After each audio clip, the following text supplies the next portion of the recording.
Fala, Dev! Jaqueline aqui e hoje eu vou bater um papo com o grande Edu Matos. E aí, Edu, tudo bem com você? Tudo ótimo, muito obrigado pelo convite, muito legal estar aqui conversando contigo. Então já participei lá do Marmitech, já participei de eventos com vocês, agora tô aqui conversando, vambora. Cadê o cartãozinho pra eu poder carimbar mais um? Qual o cartão de vacina? Ô, louco! Bom, pra gente começar o papo, eu queria que você se apresentasse pra quem não te conhece, né? Então fala um pouquinho quem que é Edu Matos. Boa, então vamos lá. Eu sou Eduardo Matos, eu trabalho com tecnologia há mais ou menos uns 12 anos, alguma coisa por aí. E é engraçado que já falou isso tem uns 5 anos, né? Trabalho há 12 anos, mas tudo bem.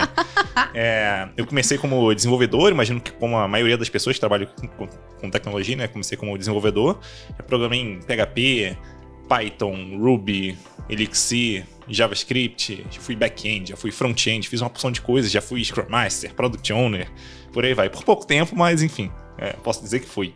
E hoje eu atuo como Engineering Manager.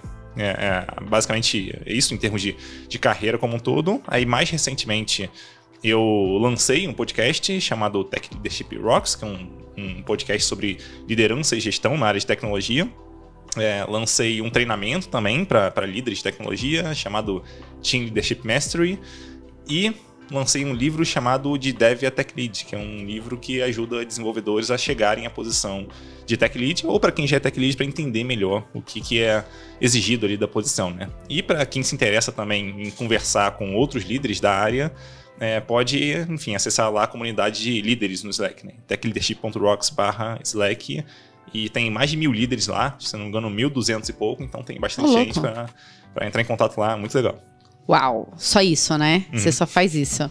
Entendi. Vamos lá, que tem bastante coisa então pra eu te perguntar. Vamos lá. Bom, a ideia aqui, né, é a gente trazer a verdade nua e crua sempre pra galera. Você já me ouviu falar isso lá no Marmitech, né? Eu gosto de trazer a realidade. Então, vamos conversar um pouco sobre o Scrum. Né? Então eu queria que você explicasse o que é o Scrum e o porquê que é importante o dev entender de Scrum. Boa. O Scrum basicamente é uma das diversas metodologias ágeis aí que surgiram lá mais ou menos no ano 2000 ali, com o surgimento do Manifesto Ágil e tal. E apesar do Scrum ele ser um pouquinho mais antigo que isso, mas ele meio que ele entrou nesse guarda-chuva da agilidade ali mais ou menos no ano 2000. E basicamente a ideia dele é que ele tem um viés muito de simplificar a forma de lidar com o desenvolvimento de software, pelo menos na época eles chamavam assim, hoje em dia é desenvolvimento de produtos de maneira geral. Então a ideia é justamente essa, né? Tentar simplificar o desenvolvimento de algo que a gente vai entregar ali na ponta. Não serve somente para entrega de software, serve para entrega de maneira geral, de produto, enfim, de qualquer coisa que você faça, até de serviço, dependendo de como for. E serve para simplificar as coisas, vamos dizer assim. E ele define alguns papéis ali, responsabilidades para tornar mais fácil para a pessoa começar com o Scrum. Então tem ali o papel, por exemplo, do Product Owner, que é a pessoa responsável pelo produto. Então ela de fato vai pensar, enfim, na visão ali, no que o produto tem que alcançar, se está resolvendo os problemas dos clientes, dos usuários na ponta, se não está, o que precisa ser feito para isso acontecer. Então tem essa pessoa que lida com o produto, chamada no Scrum de Product Owner. A gente tem ali Scrum Master também, que é a pessoa que lida direto com processos ali, pensa em como que a equipe consegue estar mais engajada, como é que a gente consegue melhorar um processo aqui para tornar uma entrega mais rápida, ou melhorar a qualidade, por aí vai. Então tem essa pessoa que lida direto com processos em si, com as pessoas ali também. E tem o restante das pessoas que atuam na equipe, que é o time, o Scrum chama de time de desenvolvimento. São basicamente pessoas que trabalham para desenvolver de fato o produto. Então é um programador que desenvolve software, é uma pessoa que faz um teste automatizado, por exemplo, um teste de aceitação, uma pessoa de QA, alguma coisa assim, ou uma pessoa que trabalha com dados, por aí vai. Todas essas pessoas fazem parte do time de desenvolvimento. E por que é interessante, na minha visão, um desenvolvedor entender de Scrum, ou não só de Scrum, mas de metodologias ágeis de maneira geral? Porque existem N formas de a gente conseguir trabalhar no dia a dia para conseguir fazer uma entrega. E nem todas funcionam tão bem assim. Então, se a gente consegue entender o mínimo sobre o processo, como a gente enxerga o produto, isso vai ajudar muito na nossa entrega, seja para ter uma entrega com maior qualidade, seja para ter uma entrega mais rápido, seja para a gente validar uma hipótese. E quando a gente está falando de Scrum ali, a gente está falando muito com a mentalidade de eu não sei exatamente o que o cliente quer, o que o cliente precisa, por mais que ele tenha dito isso, eu não sei exatamente como que eu vou conseguir resolver o problema dele. Então eu vou tentar atuar de forma mais rápida para conseguir entregar alguma coisa funcional, ter um feedback em relação a isso, saber, eu tô indo na direção certa, não tô, tem uma coisa para mudar ou não tem, sabe? Então esse feedback rápido é muito importante. E o Scrum e todas as metodologias ágeis trazem isso de alguma forma. Então, Isso que eu ia te perguntar, só pra gente ir destrinchando por pontos, né? Se o Scrum tem alguma coisa a ver com ágil, e só pra poder situar todo mundo o que é ágil, né? Porque eu aposto que todo mundo que tá ouvindo a gente já ouviu falar em ágil, mas algumas pessoas talvez não saibam o que é. Boa. Eu diria que o ágil é a filosofia. Trazendo para uma linguagem de software, é como se o ágil fosse a classe e o Scrum, o Extreme Programming, o Kanban fossem instâncias dessa classe. Então você vai instanciar ali, elas vão ter algumas diferenças nas propriedades e tal, no que os métodos vão retornar, por aí vai. Então essa é talvez a grande analogia que a gente consegue fazer, mas o ágil, ele meio que é um guarda-chuva, né? Então ele tem alguns princípios ali da agilidade e tal, ele muito se pauta no manifesto para o desenvolvimento ágil de software, que surgiu lá, enfim, no ano 2000, se eu não me engano, 2001, foi mais ou menos por aí. E diversos frameworks, vamos dizer assim, surgiram a partir desse manifesto, né? Então foram algumas ideias, uma filosofia bem mais alto nível mesmo, e frameworks surgiram daí. E Scrum, ele meio que, por mais que ele já existisse antes em algum grau, ele meio que olhou para isso e, isso aqui é muito próximo do que eu já faço. Então, quer dizer, eu já tô seguindo nessa linha. Então, por mais que ele não tenha surgido dali, mas ele segue na mesma linha. O Kanban é algo parecido, o Extreme Programming é algo parecido. Só pra gente colocar, né? O Kanban eu acho que é algo que a maioria das pessoas devem conhecer, né? Que é o to do, doing, done, né? Que é você separar 3 colunas, tudo que você tem pra fazer, aí você arrasta pro que você tá fazendo e depois arrasta pro done, né? Se a gente olhar, e aí você me traz aí pra linha de raciocínio que tu tava, tá? É só pra eu poder construir aqui. Olhando pra um Kanban, qual que é a diferença dele para um Scrum?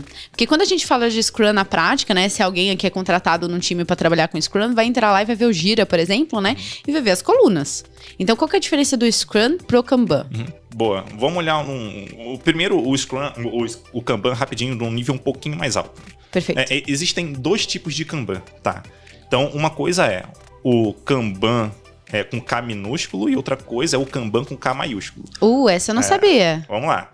O Kanban com K minúsculo é basicamente aquele quadro que você comentou, né? Tem o to do, doing, done, pode ter outras etapas ali representadas e tal. Então a gente chama aquilo de Kanban. Inclusive, só abrindo parênteses bem rapidinho, o próprio criador do Kanban, né, o David Anderson, ele já falou que ele é péssimo em escolher nomes e Kanban é um nome péssimo para o método porque é muito próximo de algo que já existia, que era o quadro Kanban. Inclusive, mesmo usando Scrum, a gente continua chamando aquele quadro de Kanban, né? Onde a gente move e tal. E apesar de hoje a gente, pelo menos de maneira geral, não tá trabalhando presencialmente já, diariamente, a gente continua chamando aquele quadro de Kanban, seja no Gira ou em qualquer outra ferramenta. Então... Nossa, não, calma, que agora explodiu mesmo. Essa informação eu não tava sabendo. Calma aí, 10 anos de programação e ver um negócio novo sobre Kanban. O Kanban com K maiúsculo é o quadro? Não, Kanban com K minúsculo é o quadro. É o quadro. E com K maiúsculo é um método Kanban. Que é o to do, doing, done. É um método um pouquinho mais profundo. Porque o método tem os princípios, tem os valores e tal. Eu não vou lembrar aqui de cabeça, mas que são aí falando já do método, né? Que é o Kanban com K maiúsculo, que é o nome próprio, vamos dizer assim, né? O Kanban método. Ele tem lá os princípios e tal, de como funciona. Ele é muito pautado vamos dizer assim, no antigo, não tão antigo assim, modelo Toyota de produção. Então, o TPS lá, Toyota Production System. Ele tomou muito como base do Toyota Production System, adicionou algumas coisas ali, enfim, algumas formas um pouquinho diferentes de enxergar, e acabou sendo criado o método do Kanban. Então, David Anderson surgiu a partir daí. E a coisa foi evoluindo bastante, tá? Hoje já tá... eu não vou dizer que diferente, porque o método Kanban ele continua bem parecido com o que era desde lá do surgimento. A ideia, pelo menos, é basicamente a mesma, mas muitas coisas surgiram em torno do método Kanban. Então, ele não vive mais só na bolha do método em si. Agora, o Kanban está sendo muito olhado como, do ponto de vista do cliente como um todo, como é que a gente consegue, enfim, ter uma empresa que vai crescer, que realmente gera resultado, que está se preocupando com o cliente na ponta. Então, tem uma coisa muito maior envolvida, mas o método Kanban ele continua existindo e pode ser usado dentro das equipes. Caramba, dessa eu não sabia. Comenta aí embaixo, comenta aí que eu acho que você tá vendo no YouTube ou onde você estiver vendo. Comenta aí se você sabia disso, porque sério, eu não sabia. que interessante. Bom, então vamos voltando aqui. Então, entendi agora o porquê que no Scrum, né, quando a gente entra no Gira, por exemplo, que é uma plataforma onde a gente faz gestão de metodologia com metodologia Scrum ou com metodologia Scrum, e aí você vai trazer essa clareza pra gente, tem um quadro lá com as colunas, né? O quadro é o Kanban com K minúsculo. Minúsculo, isso. Você falou dos papéis, né, que tem o Product Owner, o Scrum Master, o time, e você tá falando que tudo isso é dentro do Scrum. Sim. E aí, eu posso tentar puxar, né, pra gente poder ir seguindo as cerimônias, né? Boa. Porque assim, quando a gente vai estudar de Scrum, pelo menos quando eu estudei a primeira vez, eu lembro que eu tava lendo um livro em inglês, porque tinha pouco material em português a respeito, e eu tinha uma entrevista numa vaga que precisava de Scrum. Então, lá fui eu fazer o papel de casa um dia antes, né? E eu não entendi bolhufas das cerimônias, porque tem cerimônias e artefatos, né? E esses nomes podem assustar, porque são nomes pouco utilizados. Sim. Então, se você quiser elucidar a partir daí, é um bom caminho. Vamos lá. Show. Basicamente, eu não sei se eu vou lembrar de todos aqui, mas vou falar de Nem tem como, é muita coisa. Vou falar de alguns artefatos aqui, né? Então, quando a gente fala de artefatos, a gente tá falando, por exemplo, do Product Backlog. Então, quando a gente pensa ali que a gente tem uma entrega para fazer, alguma coisa, algum valor que a gente quer gerar para o cliente. Para fazer isso, a gente vai ter que botar a mão na massa e criar alguma coisa de fato, né? Então, a gente vai ter que criar as tarefas ali e tal para fazer. Beleza, então vamos dizer que a gente criou 50 tarefas, que a gente, em tese, entregando essas 50 tarefas, eu conseguia gerar valor pro meu usuário. Vou criar um evento, vou criar um produto novo, vou criar um aplicativo, não interessa. Então tem lá N tarefas que eu vou criar para conseguir entregar aquele valor, em tese, tá? Uma vez que isso acontece, beleza, eu tenho, em tese, o meu Product Backlog ali completo, porque eu fui criando as tarefas e tal. Então, se eu entregar todas essas tarefas aqui que estão no Product Backlog, em tese eu consigo gerar o valor que eu esperava gerar. Mas esse Product Backlog é o projeto inteiro? É os entregáveis do projeto completo? Boa. Não, acho que dá para aprofundar um pouquinho mais do que isso. Vamos lá. No primeiro momento, ele parece que é o projeto inteiro. Pelo menos é o que a gente consegue pensar num primeiro momento. Tá? Por que eu digo no primeiro momento? Por um motivo muito simples. Inclusive, isso está muito no cerne da agilidade, que é quando a gente pensa em fazer uma entrega e tal, a gente parte do princípio de que a gente sabe exatamente o que a gente precisa fazer. Só que de fato, a gente não sabe. A gente só vai saber quando a gente começar a entregar. Então, se eu pensei, por exemplo, vou criar um aplicativo para conseguir ajudar Vamos pensar no evento, acho que é mais fácil. Okay. A gente vai montar um evento aqui, criar um evento para desenvolvedores e tal, porque a gente quer que os desenvolvedores consigam crescer do nível pleno para o nível sênior. Pô, beleza, esse é o objetivo do evento. A gente vai lá, enfim, organiza tudo, cria o evento, papapá. Só que quando terminou o evento, a gente percebeu que 3 meses depois, esses desenvolvedores, 80% não tinham crescido do nível pleno para o sênior. Será que eu errei alguma coisa no evento? Será que dá para melhorar alguma coisa para aumentar esse percentual e ajudar mais desenvolvedores a chegar no nível sênior? Não sei. A ideia do ágil é justamente essa. A gente tem a hipótese de que alguma coisa vai funcionar. Quando a gente entrega, a gente vê que talvez não tenha funcionado exatamente como eu pensava. Eu acho que dá para ajustar aqui. A gente vai ajustando até conseguir chegar lá na ponta o mais próximo possível, ou pelo menos o mais próximo que faz sentido para a gente conseguir alcançar o nosso objetivo. Em muitos casos, a gente vai até desistir ou parar antes da gente chegar no que a gente considera 100%. Então, talvez, na minha visão, criando um evento que eu consiga ajudar 90% dos desenvolvedores a darem esse salto, para mim é o suficiente. O custo que vai ter para eu conseguir criar algo aqui que vai levar 100% a migrar vai ser tão grande, mas eu vou ter que fazer um negócio tão mirabolante que não faz sentido para mim. Então, para mim, 95% tá bom. Ou então 80% tá bom, não sei. Mas a gente define isso normalmente ao longo do caminho. Tá, aqui para mim tá bom, já investi o suficiente, agora eu vou desenvolver outro produto, vou colocar as pessoas para trabalhar no projeto e tal. A gente vai indo assim, né? Então, a gente vai percebendo se a gente tá andando no caminho ou não, ou se já tá bom o suficiente ou não, conforme a gente vai entregando. Em vez de tentar planejar tudo no começo, imaginando que, quando eu fizer isso, então a gente vai ter aquele resultado. A gente sabe que na vida real não é assim que funciona. O planejamento, por mais que a gente acredite que ele vai levar para um objetivo muito claro ali, normalmente ele não leva. Isso é legal, então, a gente trazer aqui pra galera, né? Que assim, é normal, quando a gente está conversando de programação, não ser uma ciência exata, apesar de programação ser exatas, né? E eu acho que isso tem a ver com o assunto. Por quê? Quando a gente pensa em desenvolver um projeto, principalmente quando a gente está falando com um cliente que não entende de tecnologia, ele vai trazer uma demanda que de início é uma coisa, e quando ele começa a ver a coisa surgindo, ele descobre que a necessidade dele era outra. E aí tem diversos fatores, desde ter uma pessoa de tecnologia que realmente faça o serviço de DevRel, né? De entender exatamente o que ele precisa, etc. etc.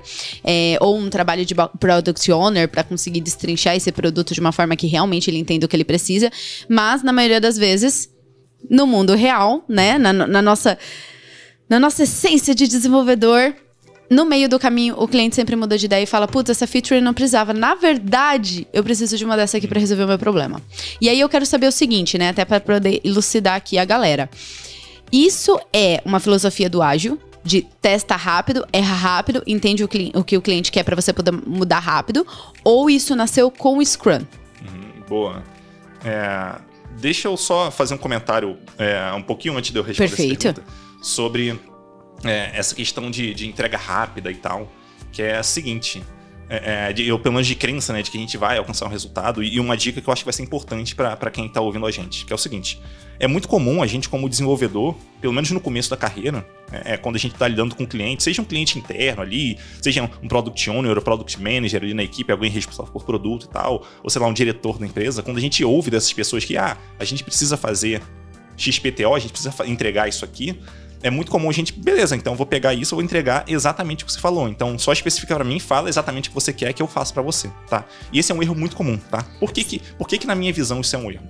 Porque, por mais que essas pessoas falem o que elas querem ali, normalmente elas estão pensando nisso como a solução pra um problema que elas têm. Mas elas não sabem exatamente se aquela solução vai resolver o problema de fato. Exatamente, ela não sabe disso. E seria muito legal se a pessoa que está trabalhando naquele contexto ali, que já tem um conhecimento bom no contexto, ouvisse do problema que essa pessoa tem e em vez de simplesmente pegar a especificação e fazer.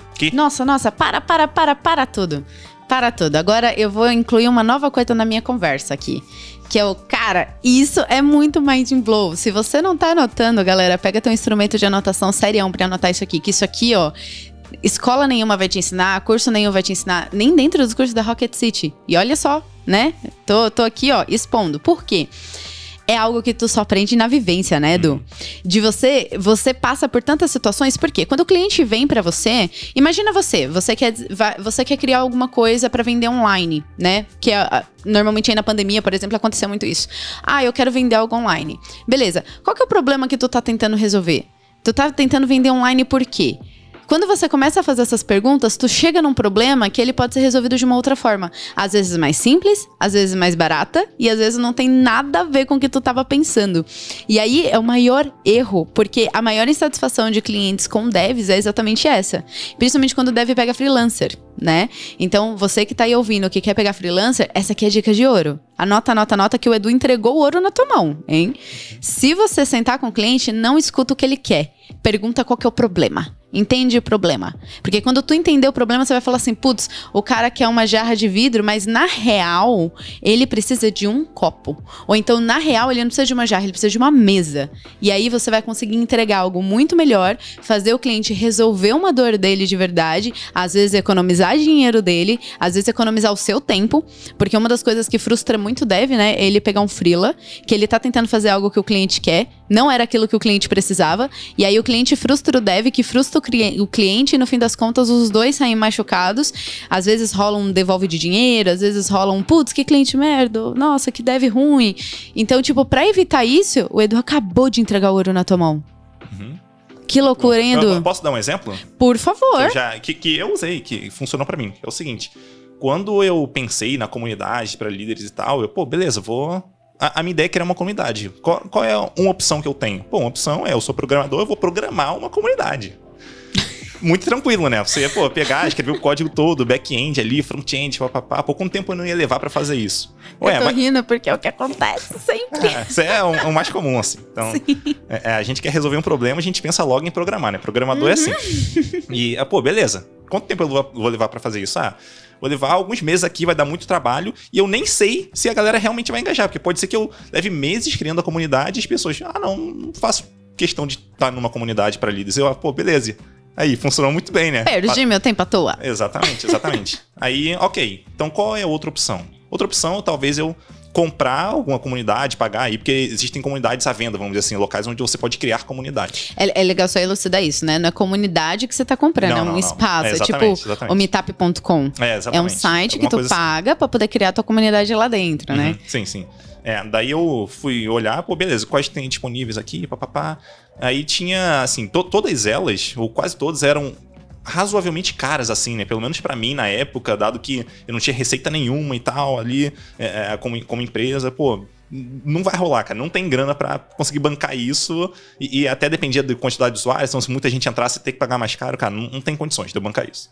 Então, essa não me parece ser uma opção. Uma, não seria uma opção por causa do tempo, do esforço que eu gastaria. O risco seria muito alto das pessoas não entrarem, eu gastar muito tempo ali à toa. A segunda, seria um risco financeiro, porque eu colocaria dinheiro, poderia ser que as pessoas não entrassem. Beleza, como é que eu consigo tornar isso mais simples, então? Como é que eu consigo criar um MVP dessa comunidade?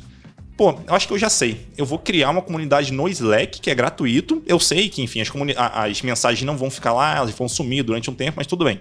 Eu vou experimentar, vou ver se as pessoas curtem a ideia, se as pessoas entram, se elas engajam, se conversam entre elas, por aí vai. E vamos ver como é que a coisa funciona por aí. Então, quer dizer, criar uma comunidade no Slack é trivial. Então, é entrar no site e criar a comunidade. E para convidar as pessoas, é mandar um link para elas entrarem. Pessoal, entra aí, vamos conversar lá, vamos ver se alguém entra. Eu criei a comunidade no Slack. Deu bastante certo, assim, um monte de gente entrou, o pessoal conversa lá, tira dúvida, é muito legal.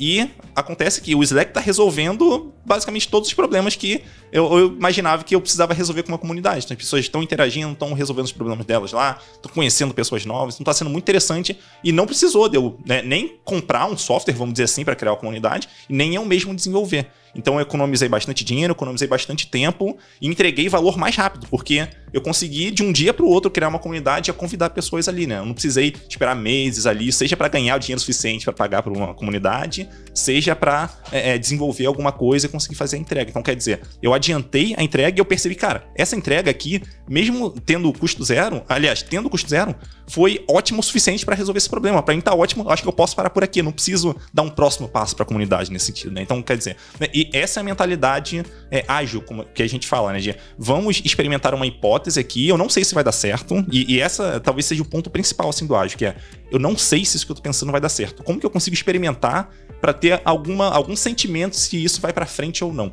E a forma mais fácil que eu encontrei na época foi de criar uma comunidade no Slack. Poderia ter usado o Discord e tal, mas aqui acho que não vem ao caso, tipo, qual ferramenta seria melhor ou pior. O importante é a mentalidade. Exatamente, é a mentalidade. Então eu testei no Slack, funcionou bem pra mim. Ok, é isso aí, tá funcionando, a galera tá entrando lá, conversa entre eles. Cara, é isso, eu acho que pode continuar assim daqui pra frente. Então essa é a ideia do ágil. Então aí surgiu o Scrum, né? O Scrum, ele veio como um método para você colocar a ideia do ágil em prática, é isso? Sim. Aí existe, vamos dizer assim, o jeito Scrum de fazer as coisas. Então eu vou colocar aqui Scrum e Kanban para ficar mais fácil de entender como que os dois resolvem o mesmo problema de formas diferentes. Perfeito. Então no Scrum, por exemplo, quando a gente fala de entregas, eu penso aqui, vamos colocar a primeira base, né? O que está por trás de ambos, assim, em termos de mentalidade, que é, eu tenho um valor para entregar, eu não faço ideia se eu estou seguindo no caminho certo para conseguir entregar esse valor para o usuário ali, entregar esse produto, por aí vai. Eu não sei disso, tá? Eu não sei. Por mais que a gente... na minha cabeça eu tenho certeza, cara, por causa disso, isso que eu vi não sei o que no mercado, alguém falando, você não sabe, tá? Mesmo que você tenha sentado com o cliente e feito todo o briefing do projeto, mesmo assim. Eu gosto muito de trazer aquela frase do Linus Torvalds, né, que é o Talks cheap, show the code. Falar é fácil, me mostra o código aí pra eu ver se realmente funciona. Então, com produto, com entregas, é basicamente isso. A gente, beleza, você tá falando que funciona? Cara, então entrega aí, eu quero ver se funciona mesmo. Quero ver se o usuário vai engajar, quero ver se vai resolver o problema do cliente, quero ver se vai surgir alguma coisa nova ali. Então, a ideia que tá por trás é por isso. Tá por trás de tudo que tem a ver com agilidade, tá? Então, a mentalidade é basicamente essa. Eu não sei o que vai acontecer no futuro. Eu não consigo prever o futuro. Consigo talvez ter algumas ideias ali, vamos testar algumas coisas, mas prever o futuro é impossível. Então, tudo parte daí, tá? Beleza, como é que o Scrum faz para resolver os problemas? Ele pensa assim, ok, para resolver isso, eu acho que eu tenho que entregar tarefas A, B, C e D, que eu estou simplificando bastante, tá? Então eu tenho que entregar tarefas A, B, C, D e E para conseguir resolver esse problema. Beleza, então esse é o meu Product Backlog. A partir disso, eu tenho que começar a fazer essas entregas. E talvez A, B, C, D e E, se eu for pegar tudo pra fazer, é muita coisa pra fazer. Então legal colocar assim, né? Que o A, B, C, D e E que tu tá falando não são as tarefas que vai passar pro dev. É um macro, é a feature. Eu preciso dessa feature, isso aqui entrou no backlog, eu preciso desenvolver isso daqui. Sim. Até um cenário mais ideal ainda, vamos dizer assim, mais idealizado A, B, C, D, E são problemas que eu espero resolver. E a gente vai conversar com o time de desenvolvimento ali, com o Product Owner, com o Scrum Master. Cara, como é que a gente consegue resolver esse problema aqui? Vamos conversar entre a gente, vamos tentar entender o que a gente consegue derivar de tarefas aqui que a gente imagina que vai resolver esse problema. A gente não tem certeza, a gente imagina que vai resolver. Aí vão surgir tarefas ali. Dessas tarefas, algumas vão entrar no que o Scrum chama de sprint, né? Então, normalmente ali, de 1 a 4 semanas, normalmente 2 é o mais comum, né? Times fazendo sprint de 15 dias, 2 semanas, onde o time se compromete a fazer uma certa entrega, e fazendo aquela entrega, você consegue validar com o cliente, e isso já estou assumindo que vai ser entregue em produção ali, bonitinho, que o cliente vai ter acesso. Então você valida com o cliente para ver, é isso aqui mesmo que você precisava e tal, você está resolvendo o teu problema, não tá? E essa reunião, essa cerimônia, a gente chama de Sprint Review, né? Quando a gente traz o cliente, ou pelo menos ali Product Owner, mas idealmente cliente, para a gente conversar sobre aquela entrega que foi feita e para colher feedback. Tá, é isso mesmo? Pô, não, beleza, mas precisa disso e aquilo, vai anotando. Ok, então surgiu esse problema assim, assado, esse problema aqui, pô, esse foi resolvido, legal, a gente vai anotando ali. Ok, agora que a gente tem esse feedback, vamos trazer isso tudo e olhar de volta pro nosso backlog e ver o que faz sentido a gente puxar agora de tarefa e tal, para onde a gente olha e tal, a gente decide de novo. Então a gente tá o tempo todo planejando, executando, colhendo feedback, o tempo todo fazendo isso. É aquele desenho do Scrum, né, que tem umas setinhas assim, que é um círculo. A setinha que volta é basicamente o feedback que você colhe, planeja de novo e vai fazendo isso continuamente. Perfeito. E isso é muito da visão, né, do Scrum Master, do Product Owner e do cliente.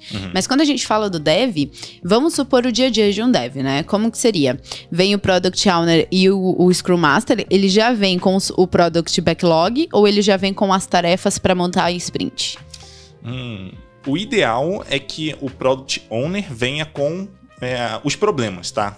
Normalmente não é isso que acontece, mas essa é muito mais um problema ali que as equipes têm que lidar. A gente já vai entrar nesse assunto. Vamos falar do ideal e daqui a pouco eu puxo a realidade. O ideal é que venha com problemas, tá? E que esses problemas sejam discutidos entre a equipe. E a equipe inteira envolvendo os devs. Exatamente, envolvendo os devs. Tanto é que um formato muito comum ali de, vamos dizer assim, de especificação, apesar de não ser exatamente uma especificação, é o que a gente conhece como história de usuário. Essa história de usuário é basicamente uma explicação muito curtinha de qual o problema que o cliente tem e como que a gente pretende resolver aquilo. E é uma discussão curta justamente para ter espaço pro time inteiro conseguir olhar para aquilo e entender o problema que está acontecendo ali e discutir em cima daquele problema. Não é uma descrição de, preciso de funcionalidade tal. Tipo, não. Eu, como cliente, gostaria de conseguir fazer download do relatório para conseguir usar em tal lugar. Alguma coisa nessa linha. Então, essa seria a história do usuário. Aí as pessoas se reúnem aquilo ali. Beleza, mas ele quer usar esse relatório em tal lugar, mas não seria mais fácil a gente fazer assim, assado? Será que isso aqui já não resolveria o problema dele? Sim ou não? E entra a discussão ali na equipe como um todo, idealmente, para que, a partir disso, surjam tarefas para resolver esse problema que foi identificado. Então, esse é o cenário ideal. Não é o mais comum, mas é o ideal. A gente vai chegar lá. Calma aí. Aí, beleza. Então, foi feito a lista de tarefas que tem que ser feitas na sprint, né? Que normalmente, cada empresa define a sua, mas normalmente é 15 dias. Beleza. Listamos lá as tarefas da sprint. E aí? E agora? Visão de dev. E agora? Agora é basicamente executar. E eu gosto muito aí, até saindo um pouquinho do Scrum, eu gosto muito quando eu penso em gestão, assim e tal, gosto muito de pensar em separar planejamento e execução. Então, ao longo da execução, é normal a gente ter ideia, a gente poderia fazer assim, assado, mexer nisso, mexer naquilo, mas o problema de quando a gente tá executando, quando a gente pensa no planejamento, a gente tá tirando o foco da execução. E executar é muito importante, porque a gente precisa fazer a entrega para validar ou não aquela hipótese. A não ser que alguma coisa muito fora da curva aconteça ali, que justifique da gente, não, vamos parar e replanejar tudo de novo, porque, cara, deu tão errado aqui, tem uma coisa tão errada que a gente tem que replanejar. Mas fora isso, a gente deveria focar na execução. Então tem tarefa ali para entregar, tem que, sei lá, vamos dizer, criar o campo lá no banco de dados, criar o front-end, criar o back-end ali, criar, enfim, tal página no aplicativo, alguma coisa assim. Vamos executar isso. Uma vez que for entregue, aí a gente vai colher feedbacks e vai replanejar de novo, tá?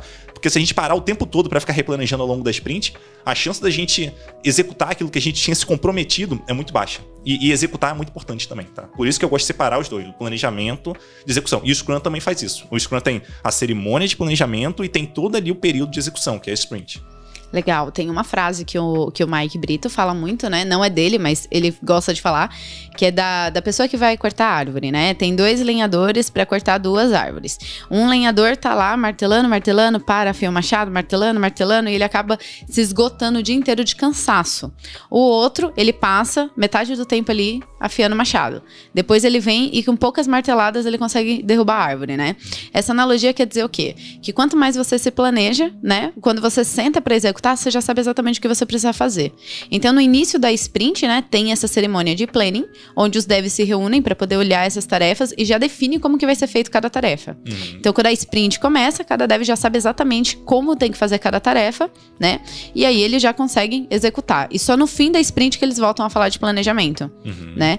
Isso é legal, porque eu não sei quem tá assistindo a gente, né, se já passou por uma situação, que eu acho que tu já passou, que me dói, que é aquela situação onde o time todo tá focado lá em entregar uma coisa, e aí chega o chefe, Product Owner, sei lá o que, e fala assim, gente, para tudo, agora a gente vai desenvolver isso aqui.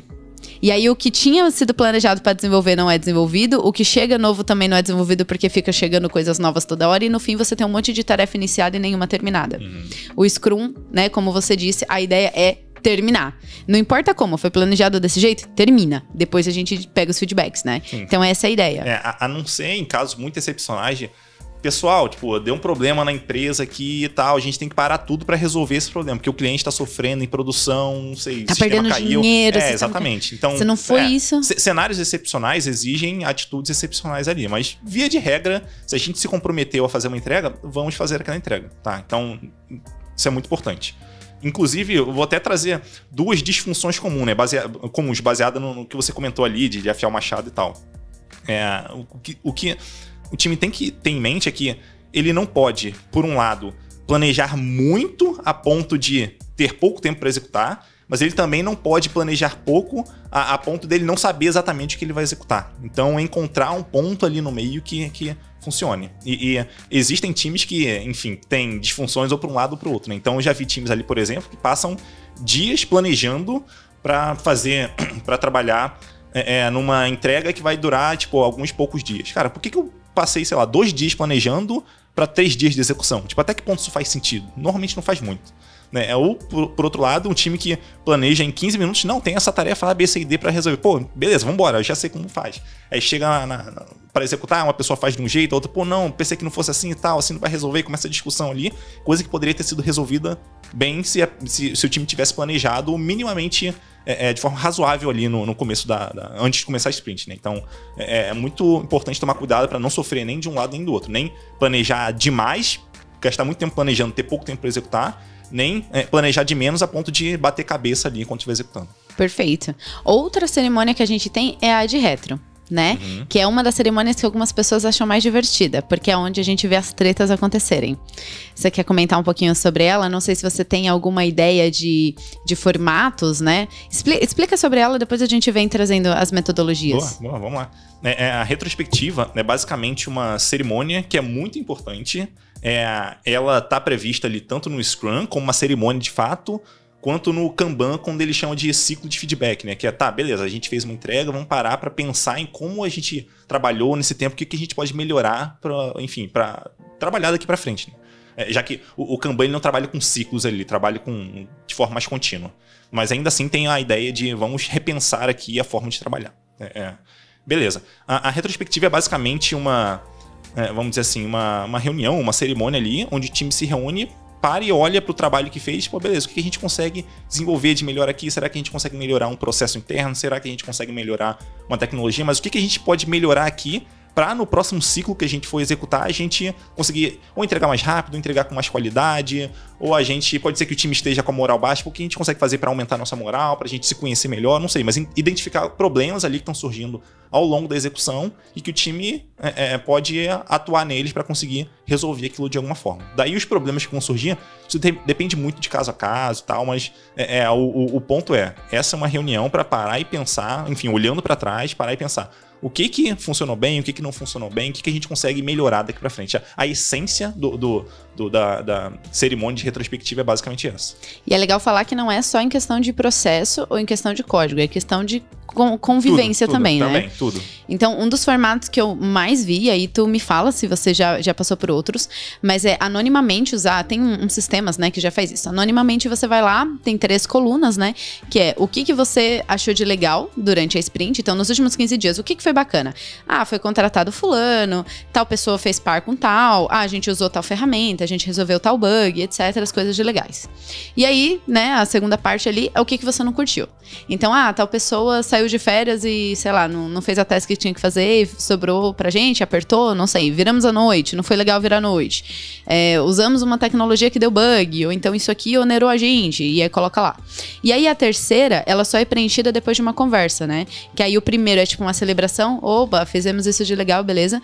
E na segunda é assim, tem esse problema que é parecido, vamos agrupar? Tá bom, tem esse, vamos agrupar. Depois de agrupar, é conversado sobre cada problema que foi citado, né, por todo mundo do time ali anonimamente, e criado planos de ação. Né? Então, tipo assim, o que a gente vai fazer para poder esse problema não acontecer na próxima sprint? E assim, vai anotando ali, né? Esse é o formato que eu passei, nas empresas que eu passei sempre usaram esse, né? E não sei se existe um outro aí, tu me conta aí. Bom, vamos lá.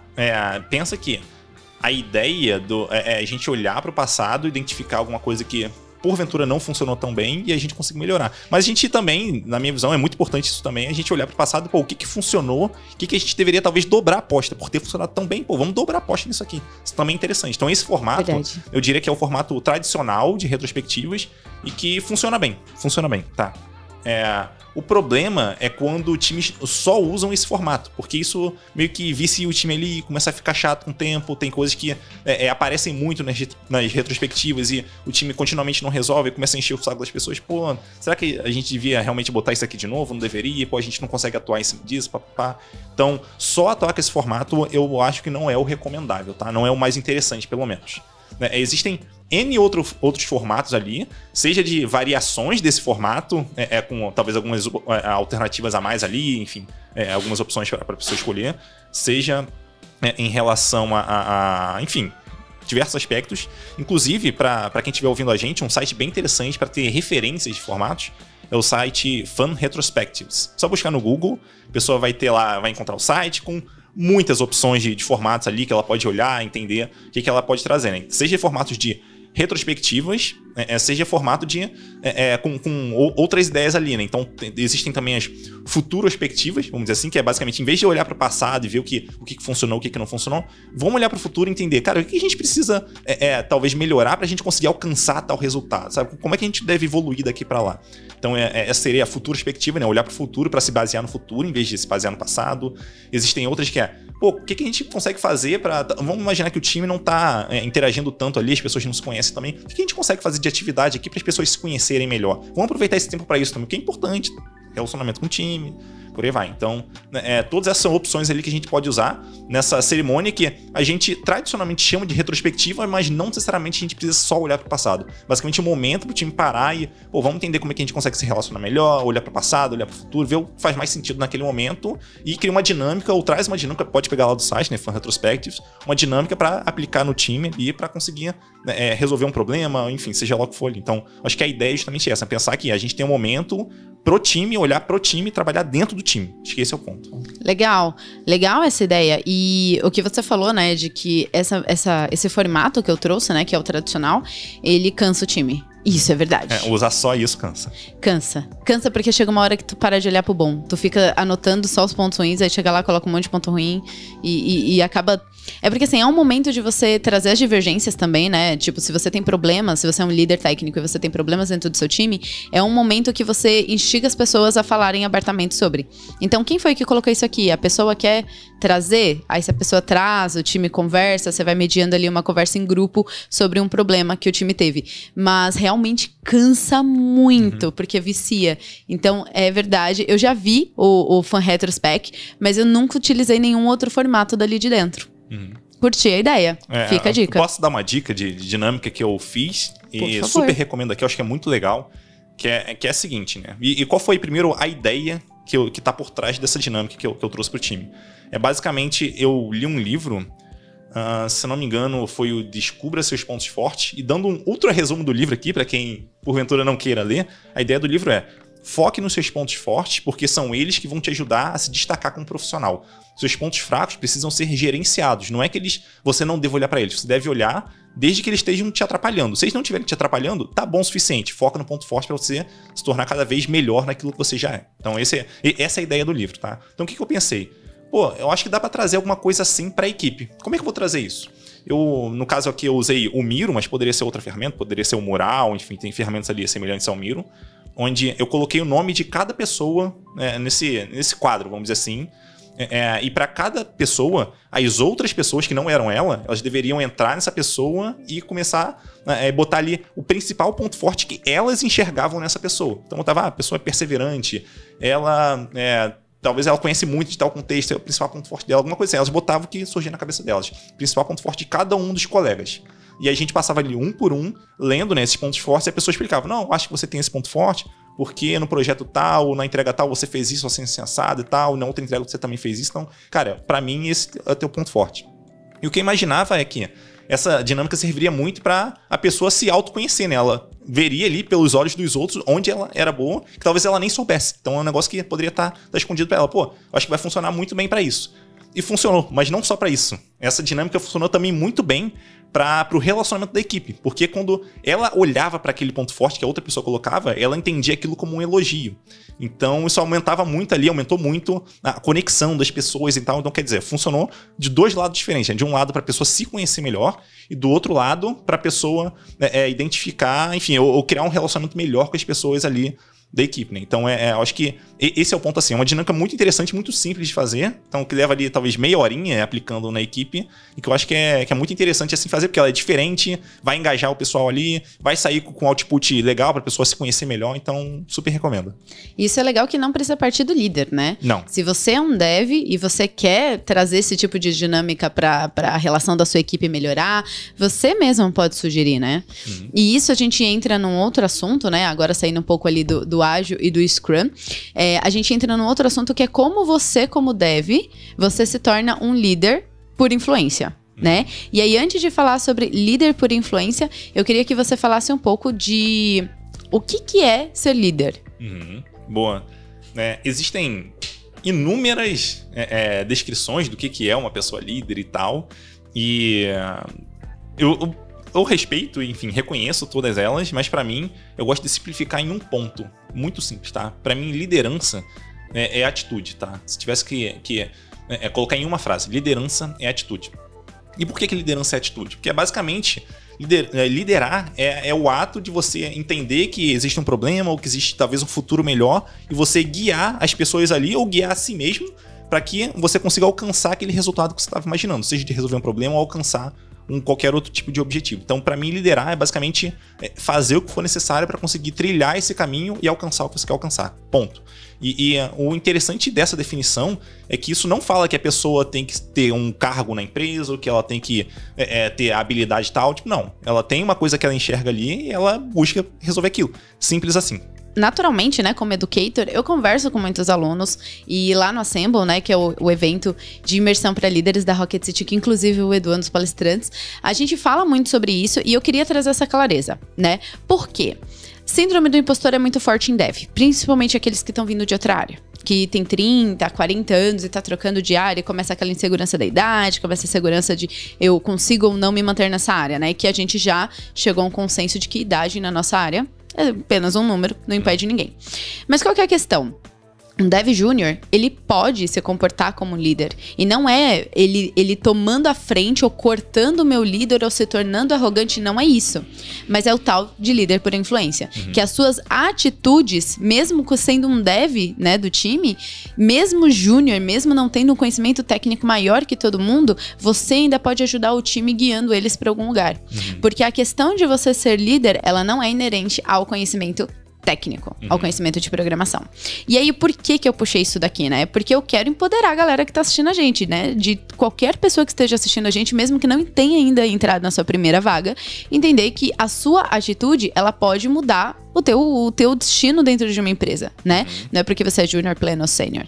E aí, Pode continuar aí a linha de raciocínio. Vou dar um exemplo, então, assim, que é muito nítido e que eu fiz lá quando eu tava começando na minha primeira experiência profissional como desenvolvedor. E que se tiver alguém que é júnior aqui, tá assistindo a gente, acho que a pessoa vai conseguir se identificar com isso. Então eu tava numa empresa onde a gente não tinha versionamento de código. Então a gente colocava basicamente o código num diretório de rede e as pessoas iam acessando de lá, nos desenvolvedores e tal. E obviamente ia dar problema isso. Então tinha vezes que a gente alterava o código, botava lá, aí sobrescrevia o código que outra pessoa botou, mas não, cara, eu fiz essa alteração, sumiu aqui, papapá. Era um inferno, não funcionava. E na época, eu já tinha ouvido falar de um negócio chamado Git. Eu não sabia mexer, mas já tinha ouvido falar. Cara, eu sei que existe um negócio chamado Git, eu acho que resolve exatamente esse problema que a gente tem. Será que a gente consegue usar? Será que não consegue? E ninguém na equipe conhecia. A gente não usava SVN, não usava nada. Né? Então, nem Mercurial ou nada? Nada. Uau. Usava o diretório de rede para colocar o código. Tá louco. Beleza. Eu percebi isso, eu acho que tem... Cara, acho que a gente consegue fazer isso. Qual era o problema? Eu não conhecia Git. Então como é que eu vou implementar Git aqui, convencer o pessoal se ninguém conhece de Git, nem eu? Então, beleza. O que eu vou ter que fazer então? Eu vou ter que ser a pessoa que vai correr atrás de aprender Git, se aprofundar, não só para eu conseguir fazer, mas eu vou ter que aprender o suficiente para, se qualquer pessoa na equipe tiver dúvida, eu vou ter que conseguir ajudar essa pessoa. Porque eu sei que se ela não conseguir progredir, ela não vai querer usar, e se ela não quiser usar, ela pode atrapalhar a equipe inteira e estimular com que a equipe não queira usar também. Porque se aquela pessoa não tá usando, os outros não vão usar. Então tem que aprender o suficiente não só para mim, tem que aprender o suficiente para a equipe como um todo, tá? Repara a mentalidade aqui. Tem que aprender não só para mim, mas para a equipe como um todo. Beleza, foi exatamente isso que eu fiz. Corri atrás, aprendi Git, enfim, estudei bastante, assim, e toda vez que a gente tinha problema ali com alguém aqui, pô, cara, eu tentei fazer isso aqui, deu esse problema assim, sensado, eu sentava do lado da pessoa e ajudava ela a resolver o problema e só saía quando ela conseguia ter o problema resolvido. Então eu não desistia no meio, sabe, eu não olhava assim, cara, isso eu não sei resolver não, pô, tenta aí, vai tentando aí, dá teu jeito. Tipo, não fazia isso. Se eu tava lá dela, pô, cara, tá tendo esse problema, cara, vamos tentar isso, vamos tentar aquilo, e ficava ali meia hora do lado dela até conseguir resolver. Quando resolvi, pô, beleza, então é isso aí, cara, vambora. E por que eu fazia isso? Por um motivo muito simples. Porque eu queria deixar na cabeça da pessoa a ideia de que se ela tivesse um problema e eu sentasse do lado dela, ela ia ter o problema dela resolvido. Então ela ia ficar muito mais tranquila de ter problemas ao longo do dia, porque ela sabia que, cara, se eu tiver problema, o Matos, como o pessoal me chamava, né, o Matos vai conseguir me ajudar a resolver. Então essa tranquilidade também era importante. Então, E tu era júnior? Basicamente, era júnior na época. Então eu tinha muito essa mentalidade de conseguir fazer isso acontecer. E por que eu trouxe essa história aqui? Porque isso pode ser feito por uma pessoa de qualquer senioridade. Então talvez quem tá ouvindo ou vendo a gente aqui, né, tá ali numa equipe onde a equipe não faz teste automatizado. Pô, beleza, como é que essa pessoa, mesmo júnior, consegue ser a pessoa que vai fazer o primeiro teste automatizado do projeto que ela participa? Que é muito fácil reclamar de, que a gente não faz teste, deveria fazer, eu vi no evento, não sei quem falou, isso é muito fácil. Mas agora, botar a mão ali, descobrir como é que faz o primeiro teste na aplicação, criar exemplos para as pessoas que estão na equipe, cara, e isso aí que muda o jogo, sabe? Então, é essa mentalidade que a pessoa precisa ter. Então, a gente consegue fazer isso em diversas situações na equipe. Talvez, pode ser com teste automatizado, pode ser com código que não está tão bem escrito, ou com um padrão que a gente vai criar ali no projeto, alguma coisa que a gente consegue fazer que já vai trazer um ganho ali, que as pessoas vão enxergar e vão ver valor naquilo. E a gente vai fazendo isso aos pouquinhos ali, trazendo as pessoas para junto, ajudando quando elas tiverem alguma dificuldade. Então, só a gente tá próximo e tá correndo atrás daquilo, isso vai ser percebido em algum momento, tá? E até, dando um passo além, mas não indo muito, eu diria que o que torna a gente líder numa equipe ou numa empresa não é o cargo de liderança, mas é como as pessoas enxergam a gente. E quando a gente enxerga as coisas dessa forma e age dessa forma que eu falei, naturalmente as pessoas vão olhar pra gente e vão enxergar uma liderança na gente, tá? Independente da posição que a gente tá. Isso é muito interessante. Eu percebi isso muito cedo na minha carreira. Eu percebi que quando eu falava algumas coisas, as pessoas, a partir de um momento, elas começaram a me ouvir, sabe? Elas olhavam pra mim, pô, então deve estar certo o que você tá falando, cara. Você tá falando... Mas isso não era porque eu tava falando, é por conta do histórico que eu criei ali, que acabou levando as pessoas a enxergarem, cara, eu acho que ele sabe o que ele tá falando. Porque se ele já, fez isso, assim, assado, já ajudou a gente a alcançar esses resultados, eu acho que ele sabe o que ele tá falando. Então as pessoas ouvem muito mais quando a gente tem um histórico ali de, vamos dizer, de liderança em pequenos aspectos da equipe. Isso é o tal do reconhecimento, o tal do respeito e o tal da liderança. Uhum. Porque, assim, convenhamos, né? Não só na nossa área, mas é um glamour em falar que você é líder, em falar que você é gerente, em falar que você é isso, que você é aquilo.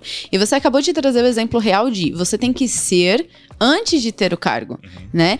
Por exemplo, ninguém se torna dev antes de codar uma linha. Então, como alguém vai se tornar um líder sem antes liderar? E você consegue liderar por pequenas atitudes, né? E aí, muita gente também fala do... Por exemplo, quando eu faço mentoria, eu pergunto, o que você quer para o teu futuro? Como é que você se vê daqui a 5 anos? Eu me vejo como um profissional muito bem reconhecido. Tá, como é que você faz para ser um profissional reconhecido? Se você não faz algo para as pessoas verem, se você não age pelo exemplo, não tem como você ser reconhecido, né? Voltando àquela frase lá do Linus, né? Você falar é muito belo. Mas e aí? Mostra o código. Então, quando você faz, você mostra. Quando, por exemplo, se você trabalha com alguém... E aqui é um caso bem clássico, né? Quando você trabalha com alguém que não se doa muito pelo time. É aquela pessoa que bateu o horário dela, ela corre da empresa. É aquela pessoa que você dá um negócio na mão dela, fica lá 3, 4, 5 dias na mesma tarefa. É aquela pessoa que você vê que não engaja. E aí você tem uma outra pessoa aqui, talvez até de uma senioridade menor, que é muito engajada com a equipe. Que quer perguntar, que quer entender do negócio, que tá sempre falando, olha só, eu aprendi um negócio novo aqui num evento, que é isso, isso e isso. Será que dá pra gente incluir? Será que melhora o nosso ambiente aqui de desenvolvimento? Essa pessoa ela acaba tendo um destaque maior, que é o tal do reconhecimento, né? Quando você faz, quando você mostra, por exemplo, né? O exemplo que a gente fala é você ir lá e fazer, e não ficar só falando esperando alguém fazer, né? Sim. Então, esse é o tal do reconhecimento, isso também leva a liderança, né? Sim, e aí, falei demais. Faz sentido? Assim, o que acontece? Acho que faz todo sentido, sim. Acho que o caminho é exatamente esse. E eu até entendo que em muitas situações um desenvolvedor ou uma desenvolvedora olha assim talvez para o contexto da equipe e pensa, se eu me expor muito talvez numa situação dessa aqui, eu der muito essa ideia, eu tentar fazer alguma coisa aqui, talvez eu esteja correndo um certo risco aqui que eu não sei se eu estou disposto ou disposta a correr. Tudo bem, o problema é que se você tenta não correr riscos por muito tempo, esse é um risco muito grande que você corre. De não ser reconhecido, de não conseguir fazer entregas, fazer alguma coisa que seja realmente relevante. Porque entregar tarefas no dia a dia, vamos dizer assim, que estão ali na sprint e tal, estão no Kanban, isso é o mínimo que a gente deveria fazer. Cara, pegar a tarefa e entregar, executar ali. Mas o que dá pra fazer além disso, sabe? Será que eu consigo melhorar uma parte do sistema? Será que eu consigo sentar do lado do Product Owner, entender o do Product Manager, entender exatamente qual o problema ali do cliente, conversar e tal, dar a minha visão ali do produto? Será que faz sentido eu sentar do lado de um colega, entender, pra onde que esse colega quer ir na carreira, cara? O que ele quer da vida? O que ela quer da vida, sabe? Será que eu consigo ajudar, dar uma dica aqui de alguma coisa que eu estudei? Não sei, vamos conversar pra ver como eu consigo ajudar. Então, quando a pessoa ela tá disposta a dar um passo além, a fazer o que normalmente outras pessoas não fazem, ela naturalmente vai se destacar. Pode acontecer de ela fazer alguma coisa ali que, não vai ser legal e tal, então mexendo uma parte que, o desempenho piorou, eventualmente pode acontecer, então é um risco que ela corre. Mas se ela não correr risco por muito tempo, ou se ela tentar não correr risco por muito tempo, ela vai estar correndo um risco muito grande de não fazer nada que seja muito relevante, além das entregas que ela já está fazendo. São importantes também, mas não se trata só das entregas. Eu acho que para ela avançar mais rápido e crescer mais rápido na carreira, ela tem que estar disposta a fazer algo que vá além de só as entregas que estão ali na sprint. Caramba, é isso. E bom, por que eu puxei essa ideia, né? Trouxe para esse lado? Porque você falou sobre a frase lá, conhecer os seus pontos fortes, seus pontos fracos, né? E aí, falando mais um pouco sobre ela, eu li em algum lugar que quando você foca nos seus pontos fracos, porque os seus pontos fortes já são fortes, né? Quando você foca nos seus fracos, você... para poder igualar ali, você se torna uma pessoa mediana, né? Que é o que a gente chama de medíocre, que não é algo pejorativo, é só algo que é médio, é a média. Quando você foca nos seus pontos fortes, para eles poderem ser potencializados, e que é algo mais fácil de potencializar, você acaba se tornando alguém fora da média em alguma coisa. E não importa se você tem uma baixa em uma outra coisa, porque o seu alto aqui, ele supera, né? Então, levando agora para esse lado, se eu sou um dev, né? Eu posso atuar de diversas formas como líder dentro de uma equipe, mesmo sendo dev. Só que para isso eu tenho que me autoconhecer, eu tenho que saber o que é os meus pontos fracos e os meus pontos fortes. E aí eu ia te perguntar, qual a dica para uma pessoa que tá vendo a gente agora e tá pensando assim, pera, eu posso ajudar de várias formas, mas é legal eu ajudar com algo que tenha mais a ver com os meus pontos fortes? Ou tem a ver com os meus pontos fracos? Como é que eu descubro tudo isso? Boa. Acho que, primeiro, antes de responder exatamente isso, dando um passo atrás, né? Eu acho que a pessoa ela deve escolher onde ela vai atuar ali dentro da equipe no local onde faça sentido para ela, não necessariamente onde ela tem um ponto mais forte, tá? Então, por exemplo, se ela percebeu que, pô, aqui na equipe todo mundo, a maioria das pessoas tem dificuldade com esse banco de dados que a gente usa. Talvez eu devesse aqui me focar nesse banco de dados e aprender bastante sobre ele, porque aprendendo sobre ele eu vou me destacar de alguma forma. É a oportunidade. Sim, essa é uma oportunidade que pode ser interessante para a pessoa. Mas, dito isso, é mais interessante que a pessoa olhe, de maneira geral, para os seus pontos fortes, tá? E como é que ela consegue descobrir esses pontos fortes?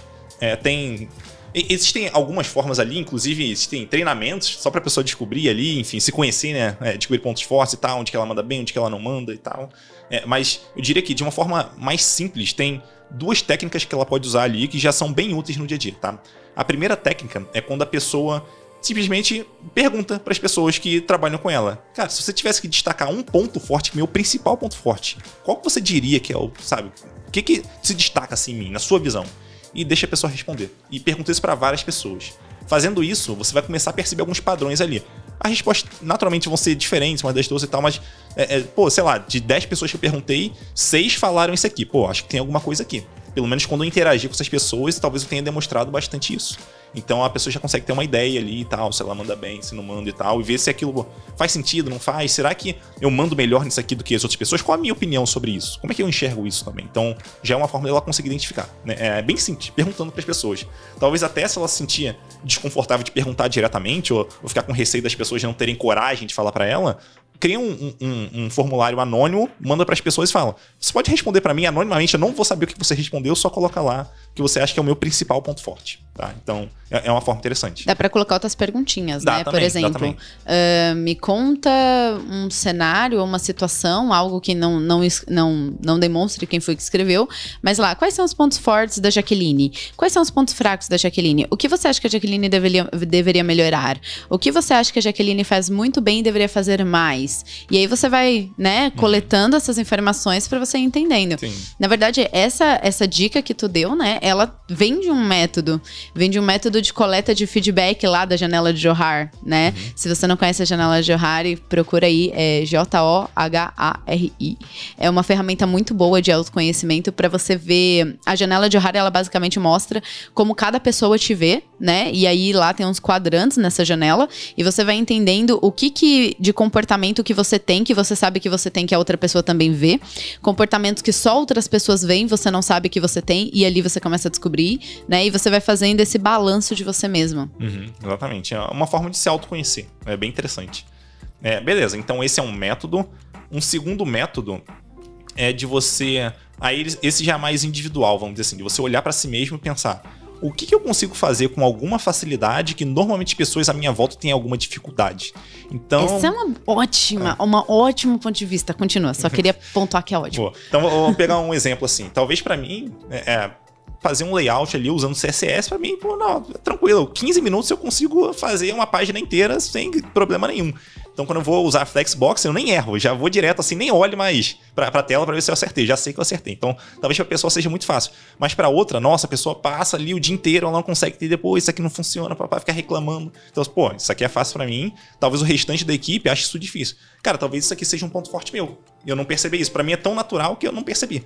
Então, se você começar a olhar pro seu trabalho ali, o que é fácil pra você, o que normalmente é difícil pras pessoas, você vai conseguir perceber, talvez, alguns padrões ali que indiquem onde que você pode estar mandando bem ou onde que você até pode estar mandando mal. Porque, pô, não, aqui talvez seja um ponto fraco, porque, pô, eu tenho muita dificuldade de fazer consultas no banco de dados, e quando as outras pessoas, cara, pra elas é tranquilo. Não, tudo bem, tipo, você tá se conhecendo ali. Acho que a ideia é justamente essa. Você, primeiro, se conhecer pra depois decidir o que você vai fazer com essa informação.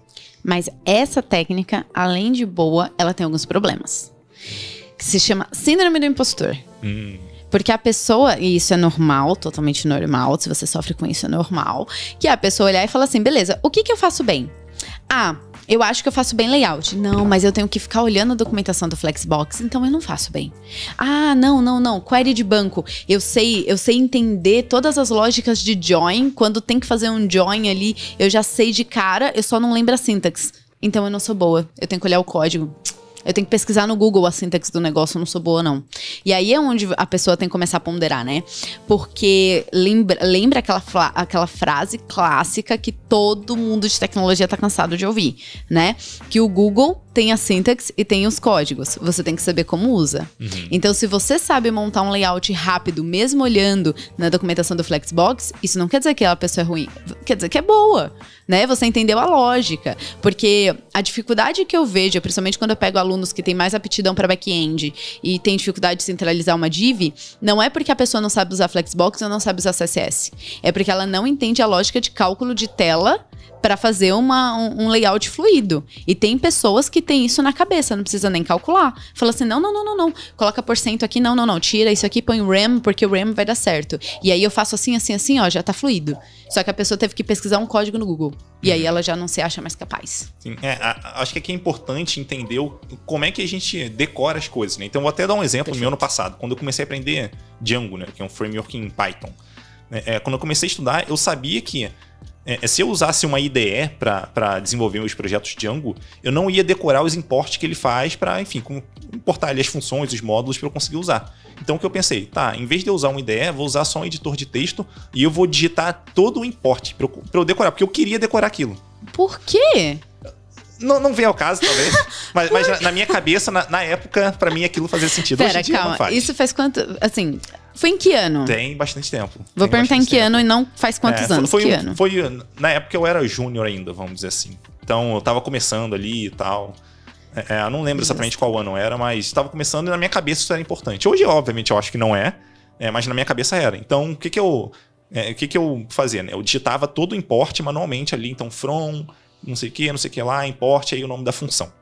Beleza. E por que eu fazia isso? Porque nessa época eu já sabia que a melhor forma da gente conseguir decorar as coisas é quando a gente repete aquilo. Repete.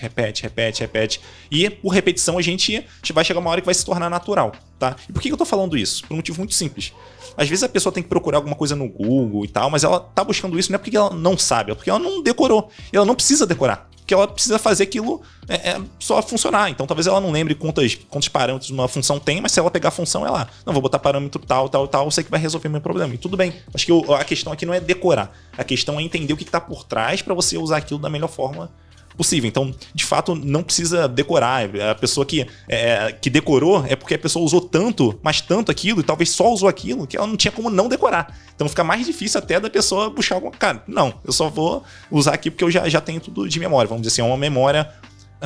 Não é muscular, vamos dizer assim, mas a ideia é bem parecida, né? De, cara, a pessoa usou tanto aquilo que o cérebro dela os neurônios já criaram as sinapses para simplificar aquilo para ela, porque é um negócio tão usado, que o cérebro não quer gastar energia gerando novas sinapses para pensar. Ele já vai usar o que já existe ali e a pessoa vai meio que natural. Mas é basicamente isso que acontece. A pessoa decora, quando ela sabe tudo assim, não vou usar a função tal, vou usar esse atributo tal, porque ela já usou tantas vezes que para ela já se tornou natural. E normalmente, é curioso isso, pessoas que ensinam alguma coisa, então professores e tal, eles já passam bastante por isso, porque eles dão aquela aula tantas vezes, mas tantas vezes que eles já sabem exatamente o que tem que fazer. Então não é que aquela pessoa necessariamente seja, não, é melhor professor, é melhor desenvolvedor que eu. Tipo, não. Provavelmente essa pessoa é uma ótima programadora também. Mas por você não ter decorado, não significa que você também não é bom. Porque no fim das contas, você vai resolver o problema do mesmo jeito que ela resolve.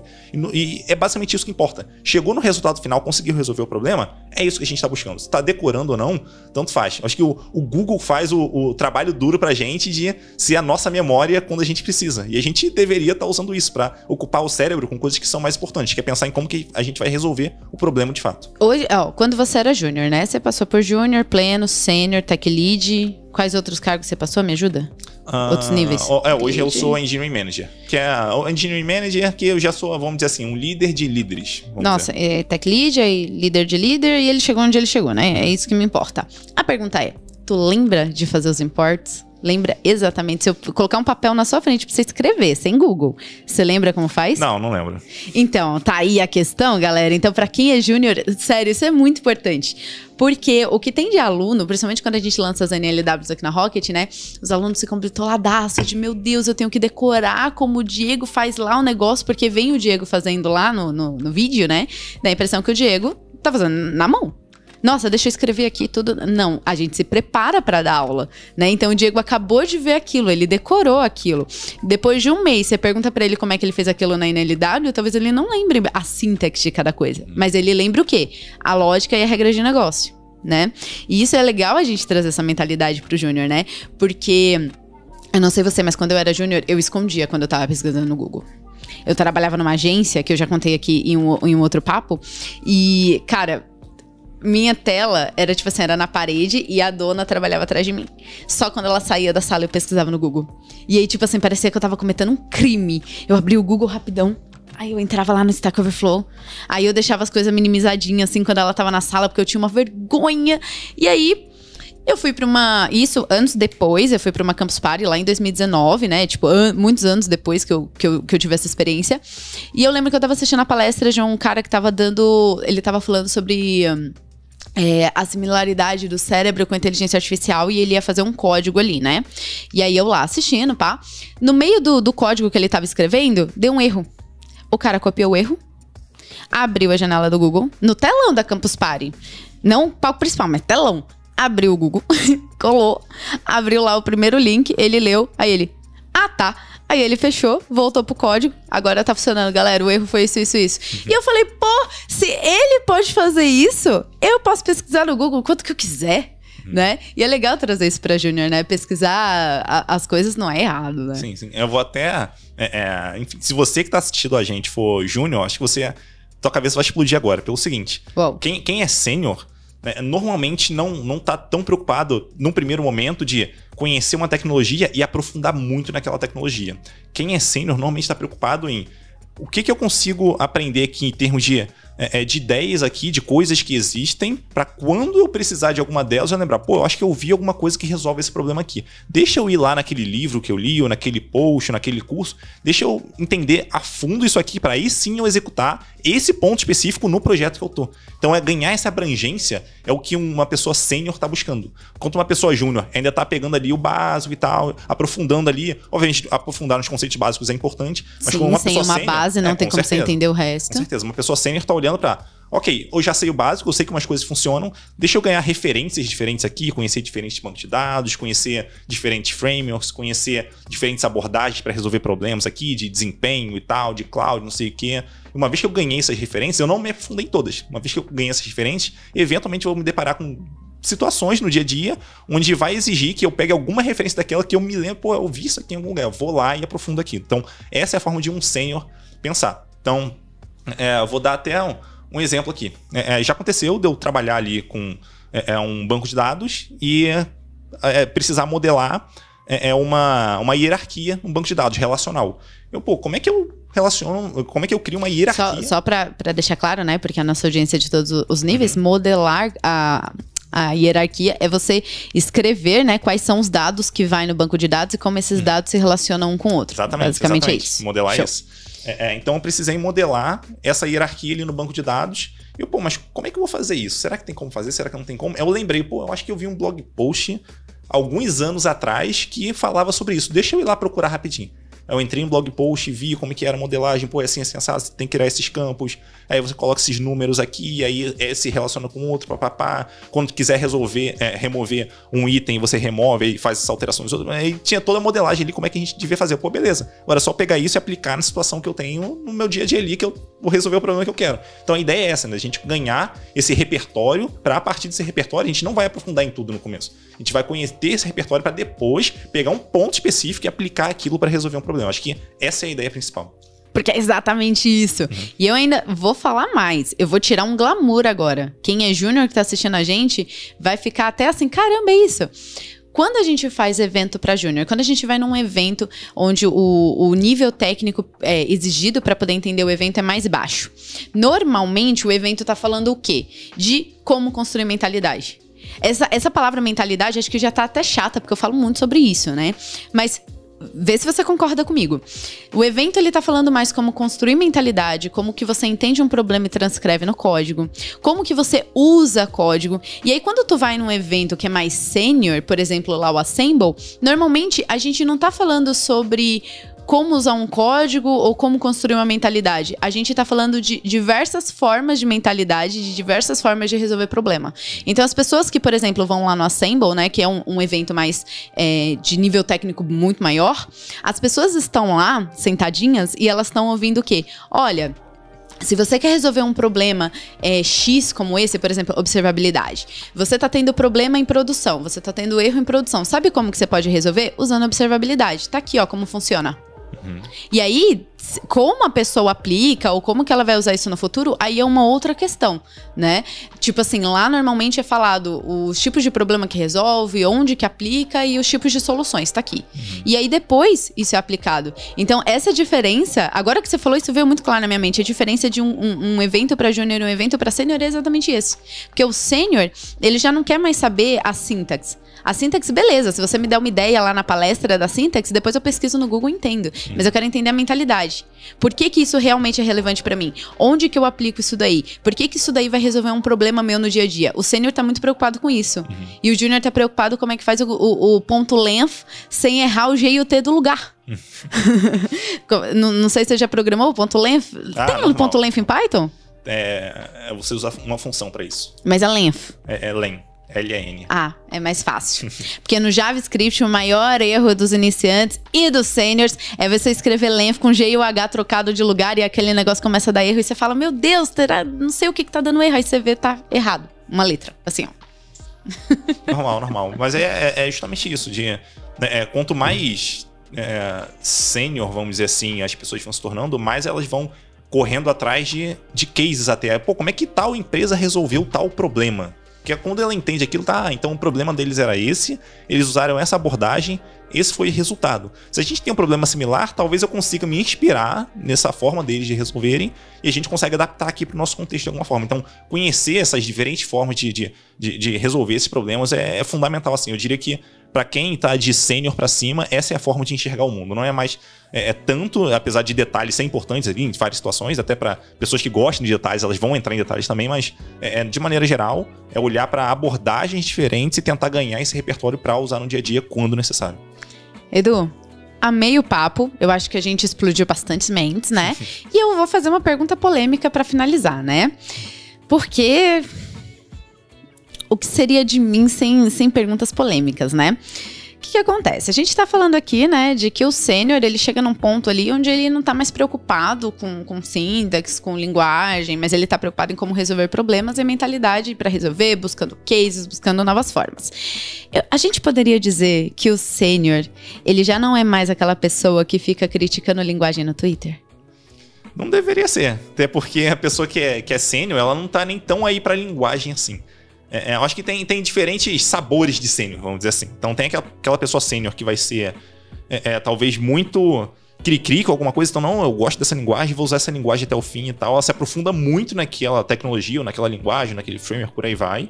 E ok, existem essas pessoas, mas no geral, na minha visão, é muito mais interessante quando a pessoa entende que, essa linguagem funciona bem nesse contexto, aquela linguagem vai funcionar bem em outro contexto, aquele framework, mesma coisa, por aí vai. Então ela começa a olhar para a tecnologia por contextos e não mais por, esse é melhor do que aquele. Até porque não existe nenhuma, até onde eu sei, não existe nenhuma tecnologia que é absolutamente melhor do que todas as outras em todas as situações. Então é o tipo de coisa que eu não recomendo assim para quem é sênior. Então... eu também não diria que a gente deva necessariamente criticar essas pessoas, acho que é muito uma abordagem delas, eu só não acho que é a mais adequada, mas enfim. Eu adoro conversar com você, porque eu trago as polêmicas, tu trata de um jeito muito racional, entendeu? Não, tô brincando, mas realmente eu gosto de trazer essas polêmicas porque, cara, tem uma explicação, né, do porquê as pessoas elas acabam brigando por linguagem, que não é o caso tem uma exceção, né, tem pessoas que são sempre exceção, quando a gente tá falando de ser humano tem sempre exceção, mas a grande maioria é porque, por exemplo, quando a gente tá lá no ensino médio, tem aquela questão de tribos, né, eu sou gótico, eu sou metaleiro, eu sou funkeiro, sei lá, sou alguma coisa, eu não sei quais tribos tem hoje em dia, na minha época era os góticos, metaleiro e os funkeiros. E aí, participar de uma tribo fazia as pessoas se sentirem pertencentes. Então, quando tu aprende uma linguagem, você descobre que ter uma comunidade com aquela linguagem, você começa a se sentir pertencente. E aí, se vem alguém e fala mal do que te faz se sentir pertencente, a pessoa se acha, né, atacada. Então, eu julgo que a maioria das brigas que acontecem, né, brigas por linguagem, porque tipo assim, eu defendo a minha porque a minha é melhor que todo mundo, sem embasamento e argumentos do outro lado, basicamente é isso. Então, se você tá assistindo a gente e você fica brigando por causa disso, tenta ponderar. Será que é porque você se sente parte de uma tribo ou porque realmente isso que você tá falando tem argumento e fundamento? Né? Então, eu deixo essa pulguinha aí pra todo mundo refletir, mas eu não tô dizendo que ninguém é errado. Todo mundo é livre pra poder discutir no Twitter. Posso levantar uma polêmica aqui, então? Uma visão minha que na minha visão é polêmica, assim, que é o seguinte.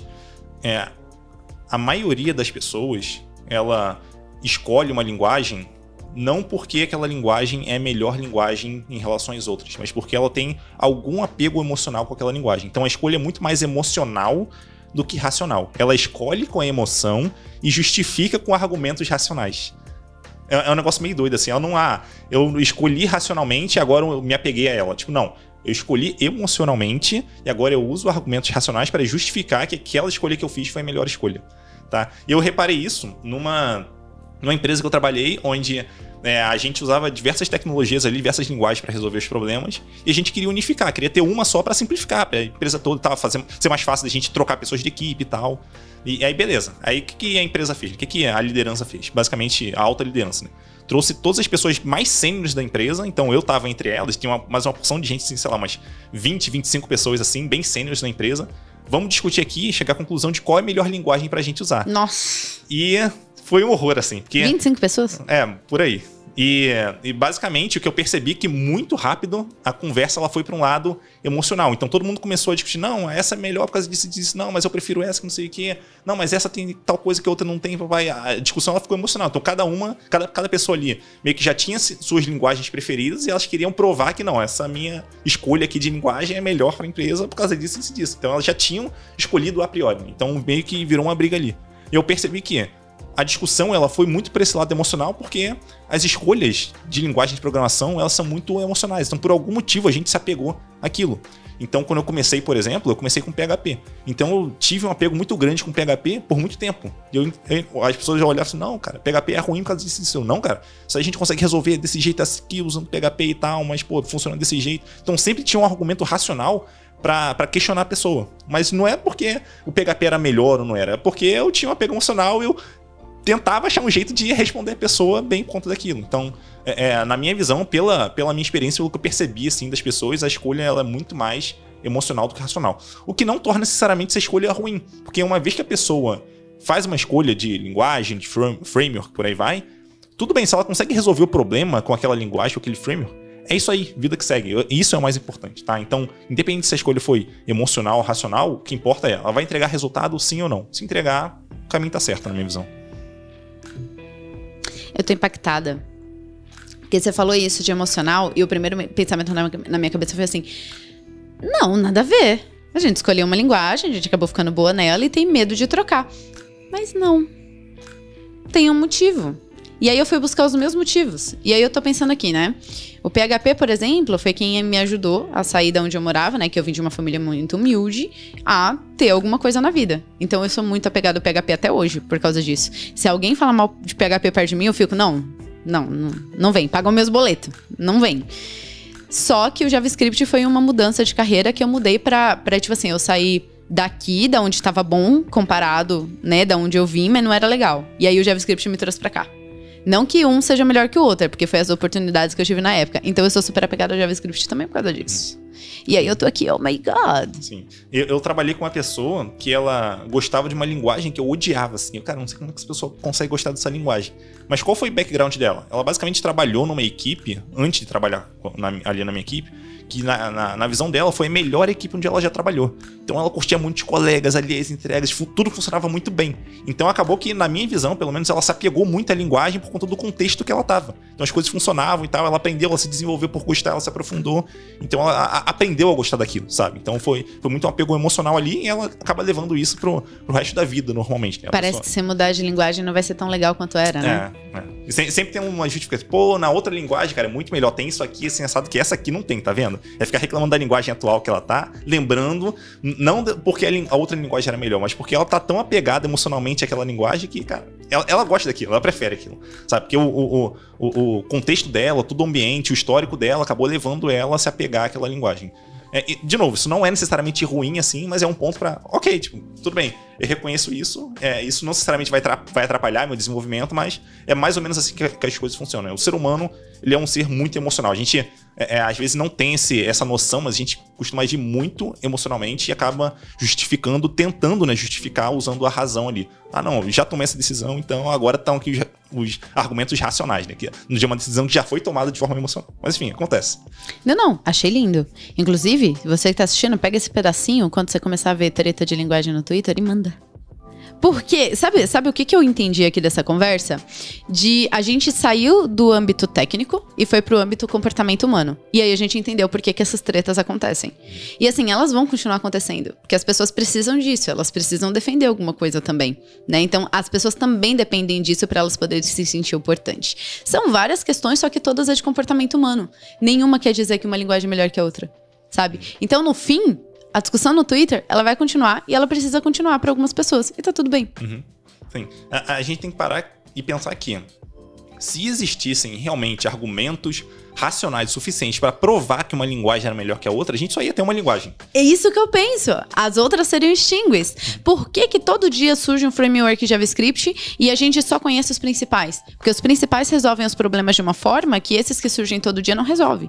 Só que em algum momento vai surgir como surgiu o React, como surgiu o Angular, como surgiu o Vue, o Svelte, né? Que vai resolver um problema de uma forma tão boa que ele também vai entrar pro repertório daquelas que as empresas usam, né? E isso vai continuar acontecendo. Da mesma forma, quando uma linguagem ela para de ser usada, ela foi por algum motivo, isso não quer dizer que ela é boa ou ruim. Talvez o cenário do mundo mudou, o cenário tecnológico mudou, aquela linguagem não pôde acompanhar, e paciência, né? No fim, a gente tá todo mundo querendo resolver problemas de formas tecnológicas. E a linguagem é só um meio. Sim, exatamente. Ótimo. Edu, muito obrigada pelo papo. Imagina, eu que agradeço. Foi muito legal conversar aqui, assuntos muito diversos, né? Desde programação, metodologias, mentalidade, enfim, muito interessante. Me chama sempre que está, eu tô disponível. Tá, não, ótimo. Até porque essa é só uma primeira rodada da conversa, né? Então, galera, a gente vai agora conversar de outros assuntos. A gente vai trazer aqui um papo mais profundo que eu vou puxar aqui do Edu, né?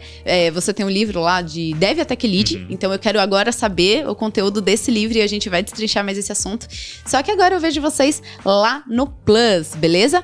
Edu, deixa um recado aí pra galera do YouTube que tá assistindo a gente, ou do Reels, Instagram, não sei exatamente onde a pessoa tá assistindo. Deixa um recado aí pra todo mundo pra gente iniciar a segunda parte do nosso papo. Boa, o recado que eu queria deixar é que, na minha visão, você deveria encarar a tecnologia não só como código que você está produzindo, não só como código em si, ou bibliotecas, ou frameworks, ou por aí vai. Por mais que a gente tenha conversado sobre isso bastante aqui, né? Acho que a ideia não tá só por aí. Apesar disso ser muito importante, você deveria se aprofundar nisso também. Mas se trata de olhar para outros lados também, né? Olhar como as pessoas estão interagindo na equipe, olhar como se a sua equipe realmente está gerando valor para o usuário, como deveria estar gerando, como é que você consegue contribuir para isso com ideias, conversando com as pessoas ali, ajudando na execução, ajudando a pensar de forma diferente, a testar alguma coisa, a tentar testar uma iniciativa diferente na equipe. Então, quando você passa a olhar tecnologia como esse arcabouço, vamos dizer assim, de habilidades, atitudes ali, para a gente conseguir gerar uma diferença no cliente lá na ponta, eu acho que isso que vai te ajudar a evoluir como uma liderança ou como um desenvolvedor ou desenvolvedora mesmo na equipe ali, de maneira geral. Então, fica a minha recomendação de você olhar para a tecnologia não olhando só para o código. Boa. E fazendo jabá, né? Que você tá lançando uma escola para líderes. Exatamente. Fala aí rapidamente pra gente poder encerrar, que eu esqueci de perguntar durante o papo, mas traz aí o teu jabá. Boa, vamos lá.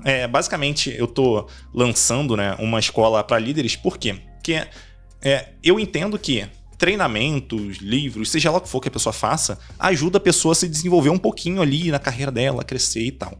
O problema é que na minha visão, pela minha experiência, pelo que eu já estudei sobre aprendizado, o que ajuda mais a pessoa a, de fato, mudar o patamar na vida dela, na carreira dela, não é necessariamente um treinamento, ou um curso, ou um livro, seja lá o que for. O que ajuda é uma continuidade disso tudo. Então, quando ela vai se desenvolvendo aos pouquinhos, ao longo do tempo, e você soma isso tudo, ela vai ver uma grande diferença na carreira e na vida dela de maneira geral. Por isso, a criação da escola, que é um local onde ela vai ter não acesso a um treinamento, mas acesso a diversos treinamentos, a muito conteúdo, a interação com as pessoas ali, para que ela vá se desenvolvendo bem aos pouquinhos, de treinamento em treinamento, de conversa em conversa, de dinâmica em dinâmica, de workshop em workshop, para ela ir ganhando esse repertório, ir ganhando experiência ali, praticar junto com as outras pessoas, para que ela consiga levar isso para a equipe, experimentar, ver a coisa funcionando, dando falha, voltando para pedir feedback para as pessoas, entender por que deu errado, por que deu certo, e tá nesse ciclo, sabe, o tempo todo. Acho que a ideia é justamente essa, de ser um local onde a pessoa vai conseguir se desenvolver ali, de alguma forma, de aprender coisas novas, de discutir para conseguir levar para o trabalho, aprender mais, executar e ficar, sabe, nesse loop até ela conseguir se desenvolver e ter realmente um crescimento consistente ali na carreira dela, e não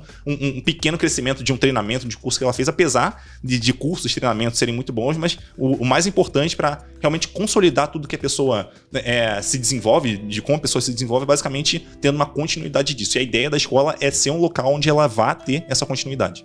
Ô, louco, você não tinha me falado tudo isso? E agora eu tô assim, caramba! E dá uma luz aí pra onde as pessoas podem, aonde as pessoas vão te encontrar, né? Onde que a gente encontra tudo isso? Boa, ela pode procurar no Google, digitar na URL, né? escolaforja.com.br. Como é que se escreve Forja? Forja. Bem simples, é como fala mesmo. Forja, beleza. Exatamente. escolaforja.com.br. Exatamente. Ela vai ter acesso lá, vai ver exatamente quais treinamentos, quais são os próximos treinamentos que vão rolar, né? Pode ser que esteja rolando algum já, ou enfim. Pode ser que esteja num hiato ali entre um treinamento e outro, mas ela vai ver todos os treinamentos que estão para rolar, os que já estão marcados e tal, as datas certinhas, quem vai dar o treinamento, o conteúdo de cada treinamento, ela consegue ver ali, consegue tirar dúvidas se ela precisar. Pô, não sei se esse treinamento é pra mim, se não é, cara, entra lá, manda uma mensagem no WhatsApp, pergunta pra gente, a gente vai ajudar. E se realmente não for pra pessoa, a gente vai falar que não é, porque eu não quero que ninguém entre no local onde não vai ajudar a pessoa. Então eu vou falar, ó, esse treinamento aqui eu acho que não é pra você, talvez o melhor formato pra você seja indo pra essa outra escola aqui fazendo desse outro treinamento, cara, porque eu quero que você se desenvolva, eu quero que você cresça, eu não quero que você entre aqui porque, enfim, pra você ser mais um aluno aqui. Não, eu quero que você realmente entre se fizer sentido. Eu acho que essa é a ideia ali, né? Eu quero realmente que as pessoas se desenvolvam e cresçam na carreira delas. Eu não quero simplesmente que elas entrem porque eu teria um aluno a mais. Boa. Muito bom. Então, galera, vejo vocês na próxima, vejo vocês dentro do Plus, vejo vocês por aí e até mais. Tchau, tchau.